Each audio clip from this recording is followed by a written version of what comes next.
Para hacer los cálculos de un arreglo de capacitores mixto, primero debemos de calcular en un multímetro la capacitancia individual de cada uno de los capacitores, ya que como bien se menciona en la clase, no todos los capacitores tienen el valor de capacitancia que marca el fabricante, ya que llega a haber un porcentaje de error dentro de la fabricación de estos.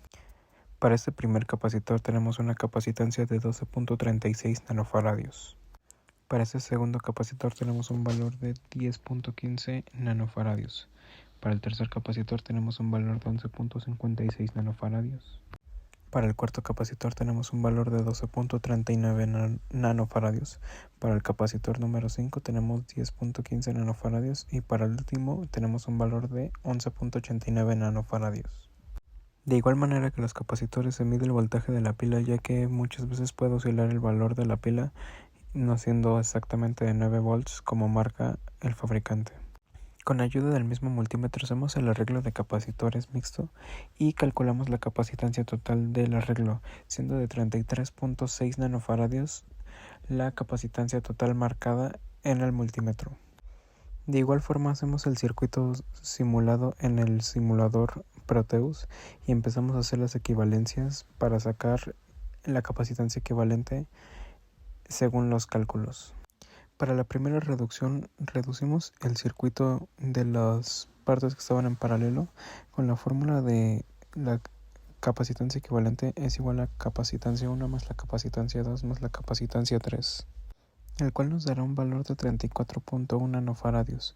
Una vez teniendo ese, aplicaremos ese mismo valor a la fórmula de la capacitancia en serie, la cual es el inverso de la suma de los inversos, y sumamos todos los valores, lo cual nos va a dar un total de 3.479 nanofaradios. Esto lo multiplicaremos por el voltaje del circuito para determinar la carga total del circuito. La multiplicación nos dará un total de 34.337 nanocoulombs. Esta será la carga total del circuito. Una vez que desmenuzamos el valor de la carga total del circuito y tenemos también el valor del voltaje total del circuito, empezamos a aplicar las fórmulas para determinar el voltaje individual de cada uno de los capacitores, así como también su carga. Como vemos en esta imagen y como ya bien sabemos, la fórmula para determinar el voltaje en serie es la sumatoria de los voltajes individuales para obtener el voltaje total de la pila. Aquí entonces aplicamos la fórmula de carga total sobre la capacitancia 1.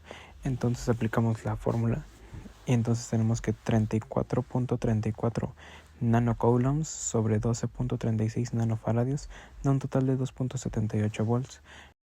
Posteriormente, para determinar el voltaje del capacitor 2, que sigue estando en serie, usamos la misma fórmula. Entonces nos da que 34.34 nanocoulombs sobre 10.75 nanofaradios nos da un total de 3.19 volts.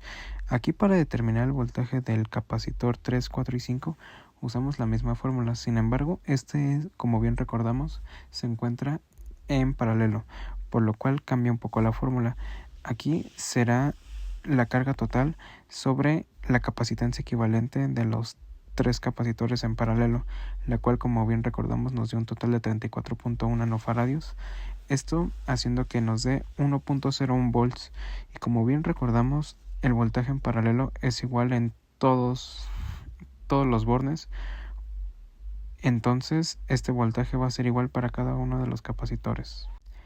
Seguimos aplicando esta fórmula para determinar el voltaje del capacitor 6, que una vez más se encuentra en serie, y repetimos y nos da un total de 3.19 volts. Una vez que determinamos los voltajes, entonces ahora sí podemos determinar la carga individual de cada uno de los capacitores. En este caso, en serie, la carga total es igual a la carga 1, que igual que la carga 2, que igual que la carga 3. Entonces, para determinar la carga que hay en paralelo, para los capacitores que tienen un voltaje de 1.01 volts, entonces sí tenemos que desglosar y multiplicar por el mismo voltaje, ya que como recordamos el voltaje es igual.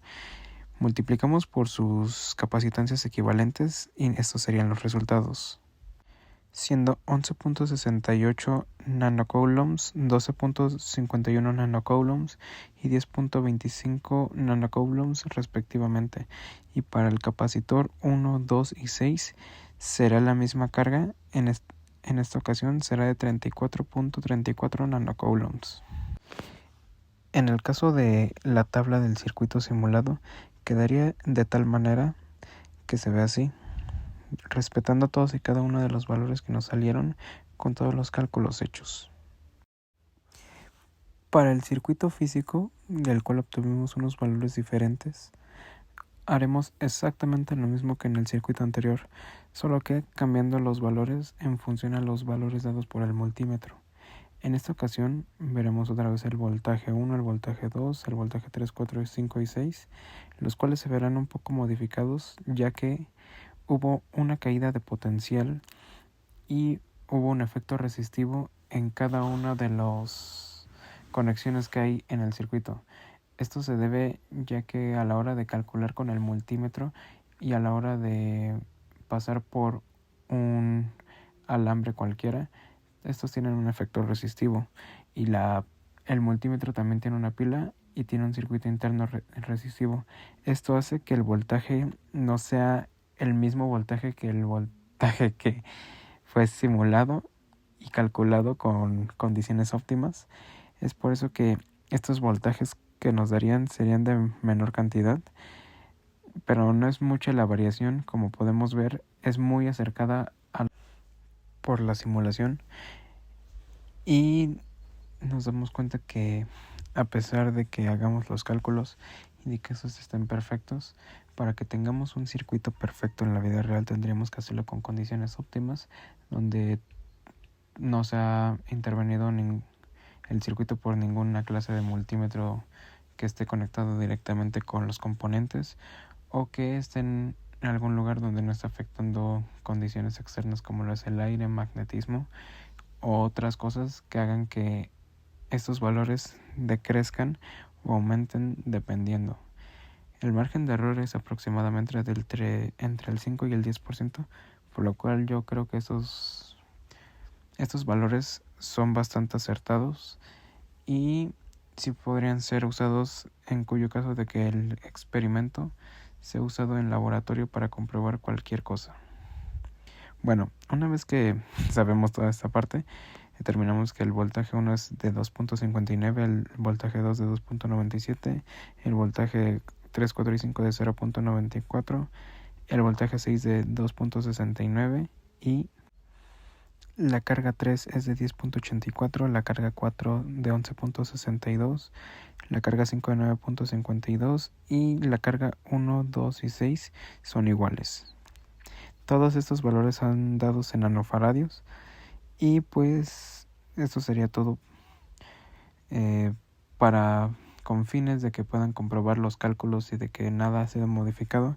Dejaré las tablas para que vean los valores dados y cómo si hay una variancia entre el circuito simulado y el circuito físico, así como con los cálculos realizados. Esto para que se pueda ver que por más óptimas que sean las condiciones, el circuito físico no será igual que el circuito simulado. Muchas gracias, bonita tarde o días.